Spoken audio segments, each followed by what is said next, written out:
ওয়া আতুন নিসা সাদুকাতিহিন্না নিহলাতাও ফাইউতিবনা লাকুম আও শাইইম মিনহু ইলা আখিরিল আয়া। মহান আল্লাহ বলছে, তোমরা তোমাদের স্ত্রীদেরকে মোহর আনা বাবদ যে অংশ নির্ধারণ করা হয়েছে সেটা দিয়ে দাও। তোমরা তাদের মোহরানা আদায় করে দাও। এখন আদায় করার পরে তারা যদি স্বেচ্ছায় তোমাদেরকে ক্ষমা করে দেয়, স্বেচ্ছায় যদি মাফ করে দেয় বা কিছু অংশ তোমাদেরকে ফেরত দিয়ে দেয়, তাহলে তোমরা সেটা গ্রহণ করতে পারবে। মসলা বুঝেন, এখানে একটা মসলা ভালো করে শোনেন।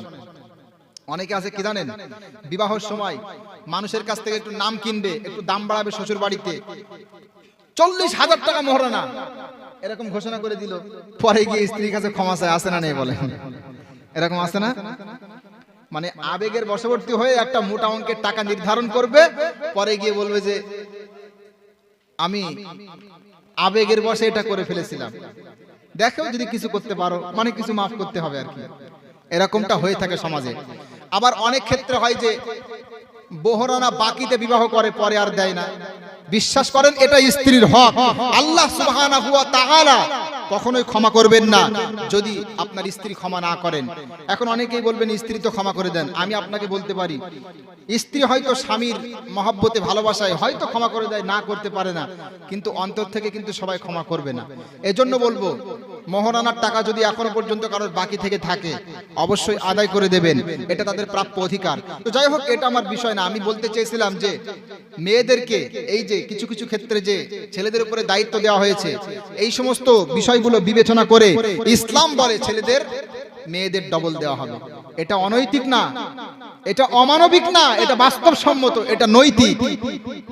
যদি কেউ নিরপেক্ষ দৃষ্টি দিয়ে বিষয়টা ভাবে তাহলে তার সামনে বিষয়টা স্পষ্ট হবে, এটা নৈতিক। বলেন সুবহানাল্লাহ।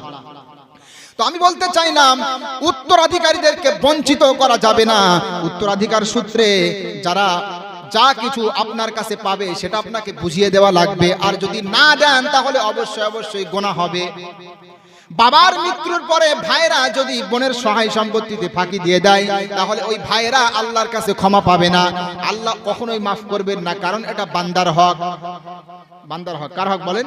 বান্দার হক। ভয় করবেন, আপনার বোন আপনাকে কিছু বলতে পারবে না, আপনার বোন আপনাকে কিচ্ছু বলতে পারবে না, কারণ সে আপনাদের বাড়িতে আসবে, তাকে আপনার বাড়িতে আসতে হবে, এজন্য মুখ বুজে সহ্য করবে, সে হয়তো কিছু বলবে না। কিন্তু মনে মনে যদি কষ্ট পায় যে আমার ভাইটা আমার পিতামাতার পক্ষ থেকে যে অর্থকরী সম্পদ আমার পিতামাতা রেখে গেল, আমার ভাইটা আমাকে 16 আনা দিল না, বা আমার দিকে সেরকম দৃষ্টি দিয়ে তাকালো না, যদি এরকম একটু কষ্ট পায়, আপনি আল্লাহর কাছে ধরা খেয়ে যাবেন। এজন্য বলবো, মৃত্যুর পরে